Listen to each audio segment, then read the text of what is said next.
গত বছর রোজায় প্রমিস করেছিলাম রোজার শুরু থেকে মিথ্যা কথা বলবো না। তো গত এক বছর হয়ে গেছে, আলহামদুলিল্লাহ আমার এক বছর হয়ে গেল আমি মিথ্যা কথা বলিনি। এবার রোজায় প্রমিস করেছি গীবত করব না। আমি সাধারণত গীবত করি না।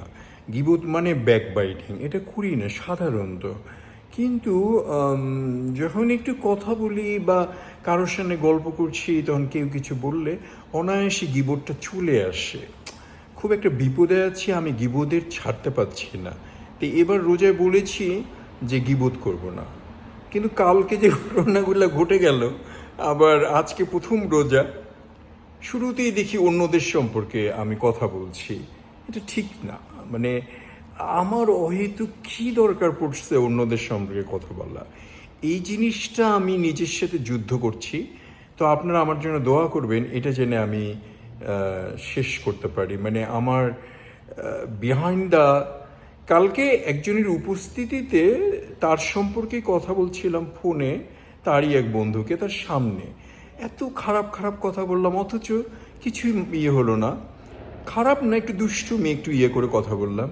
কিন্তু যেহেতু যার কথা বলতেছি সে সামনে ছিল, ও হয়তো একটু হোঁচট খেলো, কিন্তু ওইখানেই শেষ হয়ে গেল।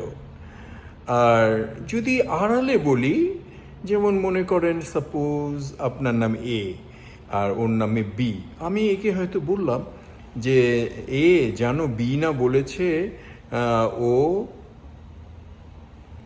ও খাবে, খা। আর তখন এ আবার ওকে যে বলে দিল বিকে যে হেই ও তোমার কথা বলেছে, তুমি নাকি, মানে এরকম আর কি খারাপ। তখন ওটা খুব খারাপ শোনা যায়। হোয়াটএভার ইট ইজ, সব মিলে আমার জন্য দোয়া করবেন। আর আপনারাও গীবত থেকে দূরে থাকবেন। পিছে কথা বলার কোনো দরকার নেই। চেষ্টা করুন, এই রোজা থেকেই চেষ্টা করুন, আজকেই থেকে চেষ্টা করুন, এখন থেকেই চেষ্টা করুন।